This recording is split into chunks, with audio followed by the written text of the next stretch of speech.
तो बिस्मिल्लाहिर्रहमानिर्रहीम एंड अस्सलाम वालेकुम टू ऑल ऑफ यू। तो आज हम अपने एमडीकेट बायोलॉजी की सीरीज में एक न्यू सब सेक्शन को डिस्कस करने वाले हैं विच इज बायोकेमिस्ट्री। तो basically biochemistry it is the branch of biology.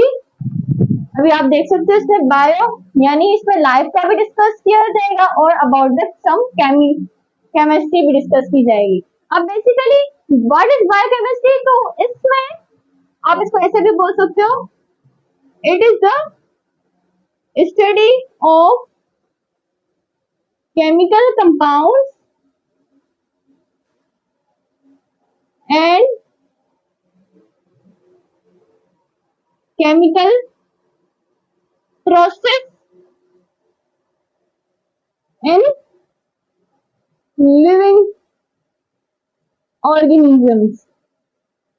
तो अब बायोकेमिस्ट्री बेसिकली है क्या कि जो इंसान यानी इंसान हो, जानवर है, कोई भी लिविंग ऑर्गेनिज्म हो, उसके अंदर जो केमिकल कंपाउंड्स मौजूद हैं या जो केमिकल प्रोसेस हो रहे हैं उनको स्टडी करना, वो कौन करवाता है? हमारे पास बायोकेमिस्ट्री। अब बायोलॉजी और केमिस्ट्री इन दोनों वर्ड से ही यही लग रहा है। अब इसमें बेसिकली हम डिस्कस करने वाले क्या है, तो इसमें हम बेसिकली डिस्कस करेंगे मेटाबॉलिक रिएक्शंस। मेटाबॉलिक रिएक्शंस हर वो रिएक्शंस जो हमारी बॉडी, हमारी जो लिविंग बॉडी है वो परफॉर्म करती है, उनको हम बोलते हैं मेटाबॉलिक रिएक्शंस। अब metabolic reactions basically two types के होते हैं। First one is anabolic, second one is catabolic. अब एनाबॉलिक और केटाबॉलिक, केटाबॉलिक तो नाम से ही पता चला यानी there is something which is going to be degradable. अब एनाबॉलिक को हम सिंथेसिस भी बोलते हैं, यानी किसी चीज का बनना। जरूरी नहीं कि पूरे मेटाबॉलिक रिएक्शन में हर चीज टूटेगी ही, कोई चीज बनेगी, अगर कोई चीज बन रही है तो कोई चीज टूटेगी भी। तो केटाबॉलिक रिएक्शन को हम डिग्रेडेशन भी बोलते हैं, डिग्रेडेशन यानी कि वो प्रोसेस जिसमें किसी चीज ने टूटना हो। अब यहाँ पर अगर आप समराइज करके बोलो तो ये वो प्रोसेस है जिसमें से स्मॉल ने बिग में कन्वर्ट होना है, यानी जो छोटी छोटी चीजें हैं उसने कंबाइनली फॉर्म में एक कंप्लीटली बिग मॉलिक्यूल कंप्राइज करना है। यहाँ पर ऐसे भी बोल सकते हो, it will move through simple to complex. अब ये जो केटाबॉलिक है वो इसका जस्ट अपोजिट होगा। व्हाई? अगर यहाँ पे स्मॉल में से बिग में चीजें जा रही हैं तो ऑफ कोर्स वहां पर बिग टू स्मॉल, यानी जो बड़े बड़े मॉलिक्यूल्स हमारे पास मौजूद है हमारी बॉडी में, उन सारे मॉलिक्यूल्स में छोटे छोटे मुख्तलिफ मॉलिक्यूल्स में टूटना होगा। और अगर हम इसे बोले कि कोई कॉम्प्लेक्स मॉलिक्यूल जो होगा, कॉम्प्लेक्स मॉलिक्यूल वो डिग्रेड होगा किसमें? सिंपल मॉलिक्यूल में। अब एनाबॉलिक की कोई एक पर्टिकुलर एग्जांपल ले लेते हैं, like we have the best process which is photosynthesis in plants. ये किसकी बेस्ट एग्जांपल है? हाउ? यहाँ पर जो ग्लूकोज का मॉलिक्यूल बनने के लिए सबसे पहले कार्बन डाइऑक्साइड मिक्स होता है किसके साथ? वाटर के साथ, जो कंबाइन होकर एक पर्टिकुलर ग्लूकोज का मॉलिक्यूल प्रोड्यूस करता है। और थोड़ा सा आप इसको ऐसे भी बोल सकते हो कि ऑक्सीजन को भी प्रोड्यूस करता है। क्वेश्चन बैलेंस करते हैं, 6 ऑक्सीजन हो गए, ठीक है। वाटर मॉलिक्यूल 6, 6 टू 12, ऑक्सीजन 12 है यहाँ पर और यहाँ पर 6 है, तो ऑक्सीजन यहाँ पर 6 हो गए। अब यहाँ पर 12 लगाने तो सिंपली 6 हो गए। तो फोटोसिंथेसिस का जो प्रोसेस है हमारे पास वो एक बेस्ट एग्जांपल है about the anabolic. Now what about the catabolic? Catabolic में क्या होगा? केटाबॉलिक ऑफ कोर्स इसका बिल्कुल अपोजिट प्रोसेस होगा, यानी कि उसके अंदर जो चीजें बनी है वो टूटेंगी। तो इसकी एग्जांपल क्या होगी? Cellular respiration. What? Cellular respiration. इसमें क्या होता है, ये जो ग्लूकोज का मॉलिक्यूल है रिवर्स होकर किसमें टूटता है, कार्बन डाइऑक्साइड और वाटर में, C6H12O6 प्लस ऑक्सीजन, और ये किसमें टूटेगा, 6O2 plus 6H2O and some energy, क्योंकि यहाँ पे जब कंबाइन होता है तब भी एनर्जी यूज हो जाती है, जब टूटता है तब भी एनर्जी रिलीज हो रही होती है इन द इनवर्स। तो अब ये था हमारे पास एनाबॉलिक और कैटाबॉलिक रिएक्शन।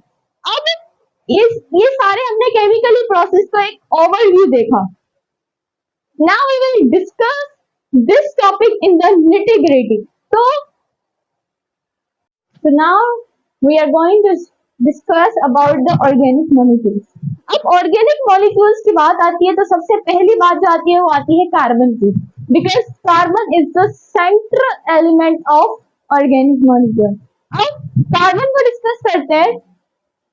जब कार्बन कोई किसी भी एटम में या मॉलिक्यूल में, मॉलिक्यूल में या कंपाउंड में किसी के पास भी अगर वो एज ए ऑर्गेनिक मॉलिक्यूल है, अगर हम उसको एज ऑर्गेनिक मॉलिक्यूल डिस्कस कर रहे हैं, तो कार्बन अगर हाइड्रोजन के साथ जो बॉन्ड बनाता है तो वो एक बेस्ट सोर्स होता है for the potential of energy. Why? अब इसको हमने डिस्कस किया था इन द सेल्यूलर रेस्पिरेशन वाले टॉपिक में कि जब ये एक कंपाउंड बेसिकली जो टूट रहा था तो इसमें से एक पोटेंशियल सोर्स निकल रही थी किसकी, केमिकल एनर्जी की, केमिकल एनर्जी। तो अगर किसी भी ऑर्गेनिक मॉलिक्यूल में कार्बन ने बॉन्डिंग की हुई है हाइड्रोजन के साथ, तो this bond will be the best potential chemical energy. तो इसके अकॉर्डिंग क्वेश्चंस भी होते हैं कि which of the following bonds is the potential source of chemical energy. तो best response for this the carbon hydrogen. अगर यही कार्बन अगर ऑक्सीजन के साथ बॉन्डिंग करता है, तो जो कार्बन अगर ऑक्सीजन के साथ बॉन्ड करे तो this bond provide stability in glycosidic linkage.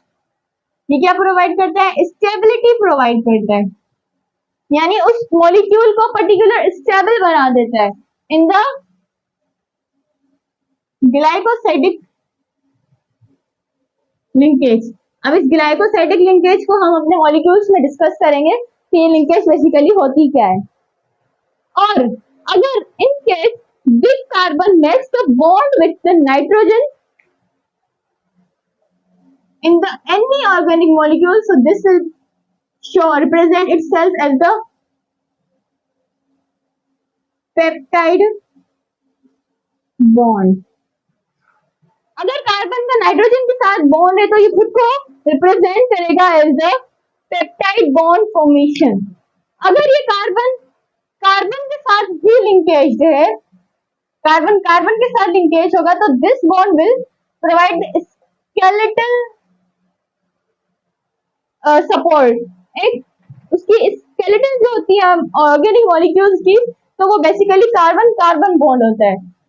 अब इन सारे को समराइज करते हैं कि कार्बन अगर हाइड्रोजन के साथ बॉन्ड बनाए तो वो क्या होगा, this will be the best source for potential source for energy, any chemical energy. अगर ये कार्बन ऑक्सीजन के साथ बॉन्ड बना तो this will provide the stability, यानी उस कंपाउंड को स्टेबल कर देता है, क्योंकि हर कंपाउंड खुद को स्टेबल करना चाहता है। अगर वो कार्बन ऑक्सीजन के साथ मिल जाता है तो वो एक पर्टिकुलर स्टेबल कंपाउंड बन जाता है। और ये किसमें स्टेबिलिटी प्रोवाइड करता है, इन द ग्लाइकोसिडिक लिंकेज। इसको डिस्कस करेंगे अभी। अगर ये कार्बन बॉन्ड करता है किसके साथ, नाइट्रोजन के साथ, so this bond will be represented as peptide bond formation। अगर ये कार्बन इन केस किसके साथ, कार्बन के साथ ही बॉन्डिंग करता है, तो this will support as a skeleton, support किया जाएगा इसको, क्यों, क्योंकि ये एक स्केलेटल सपोर्ट प्रोवाइड करता है किसी भी ऑर्गेनिक मॉलिक्यूल को। तो ये इसमें से पर्टिकुलर बहुत सारे क्वेश्चंस बन सकते हैं कि लाइक कि कौन सा बॉन्ड है जो potential source of energy provide करता है, और अगर ये क्वेश्चन आ जाए कि विच bond provides the skeletal for the organic molecules, तो इसका बेस्ट रिस्पॉन्स होगा कार्बन कार्बन बॉन्ड। अगर यहाँ पर ये क्वेश्चन आ जाए कि विच forms the stability in the glycosidic linkage of the organic molecules, so the best response for this will be the carbon oxygen bond. अगर ये पूछा जाए कि कौन सा बॉन्ड है जो रिप्रेजेंट कर रहा है पेप्टाइड बॉन्ड फॉर्मेशन को, so the best response for this question will be carbon nitrogen bond. So now let's discuss about the carbon. कि कार्बन बेसिकली एक बेसिक या सेंट्रल एटम क्यों होता है हर ऑर्गेनिक मॉलिक्यूल का। तो इस साइड हम लिखेंगे प्रॉपर्टी, यानी कि वो उसको कौन सी प्रॉपर्टीज है जो उसको एक सेंट्रल एटम बनाने पर मजबूर करती है, और नेक्स्ट साइड हम उसकी इंपॉर्टेंस लिखेंगे। तो सबसे पहली जो प्रॉपर्टी है वो है tetravalent. Now what is tetravalent? कि कार्बन जो होता है ना वो एक टेट्रावेलेंट कंपाउंड है, यानी कि उसकी जो वैलेंसी है ना, टेट्रा यानी 4, यानी उसकी जो वैलेंसी है ना वो 4 वैलेंसी रखता है, यानी कि वो 4 मुख्तलिफ एटम्स को अपने अपने शेल में बाउंड करके रख सकता है। ठीक है, अब इसकी इंपॉर्टेंस क्या है कि just because of the tetravalent ये एक वेरी स्टेबल, इसका जो टेट्राहेड्रॉन शेप है which is very stable configuration। अगर हम इसकी इलेक्ट्रॉन कॉन्फ़िगरेशन करेंगे तो the electron configuration of the carbon will be the very stable configuration as compare to the other compounds, और इसकी जो शेप है वो टेट्राहेड्रॉन है, दैट्स व्हाई इसकी कॉन्फ़िगरेशन भी स्टेबल ही रहती है। इसके बाद हमारे पास नेक्स्ट जो इसकी प्रॉपर्टी है वो ये है कि it combine itself mutually, combine,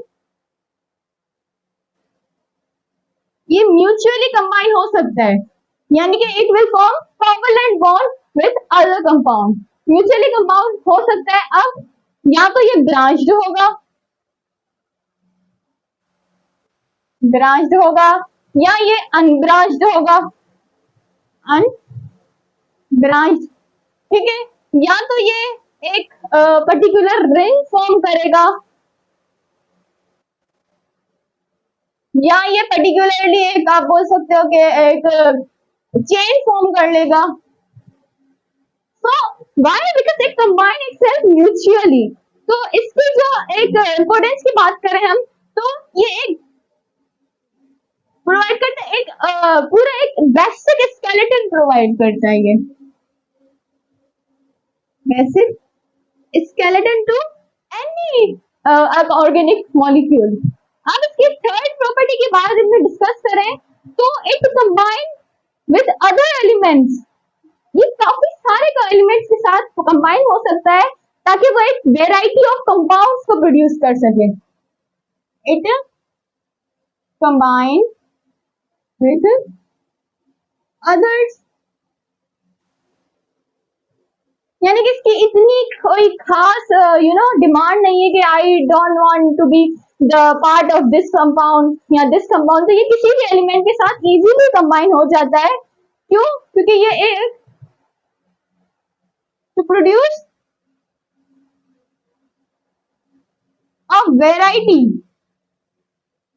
of compounds, ये एक वेराइटी ऑफ कंपाउंड यानी नंबर ऑफ कंपाउंड्स हमें प्रोवाइड करता है। दैट्स व्हाई हम एक ऑर्गेनिक केमिस्ट्री अलग से डिस्कस करते हैं जो कि डील करती है बेसिकली कार्बोहाइड्रेट्स से, यानी कि कार्बन और हाइड्रोजन के मॉलिक्यूल जो होते हैं हमारे पास हाइड्रेट्स के। तो अगर अब इसकी इंपोर्टेंस के बारे में डिस्कस करें, क्योंकि हमने अभी अभी डिस्कस किया है कि अगर ये हाइड्रोजन के साथ बॉन्ड बनाएगा तो it will provide as the potential source of chemical energy. अगर इनकेस ये हाइड्रोजन के अलावा ऑक्सीजन के साथ बॉन्ड करता है तो ये क्या, तो इट विल प्रोवाइड द एक स्टेबिलिटी प्रोवाइड करता है ये। अब स्टेबिलिटी किसमें, इन glycosidic linkage, which is the linkage present between the carbohydrates molecules। उसके अलावा अगर ये नाइट्रोजन के साथ बॉन्ड करेगा तो it will show itself as the peptide molecule या पेप्टाइड बॉन्ड्स। तो ये था हमारे पास कि कार्बन बेसिकली हमारे पास एक सेंट्रल एटम क्यों होता है, और ये वही कार्बन है जिसको हम अपने रिलेटिव मास में भी कंपेयर करते हैं। तो यहाँ तक हमने डिस्कस किया कि ये एक बेसिक कंपाउंड क्यों होता है। इंशाल्लाह हम अपने नेक्स्ट लेक्चर में स्टार्ट करेंगे थ्रू द बायोलॉजिकल मॉलिक्यूल। तो हमें दीजिए इजाजत, क्योंकि आज का सेक्शन हमारा यहीं तक था। इंशाल्लाह नेक्स्ट लेक्चर में हम बायोलॉजिकल मॉलिक्यूल्स को डिस्कस करेंगे। जज़ाकल्लाह।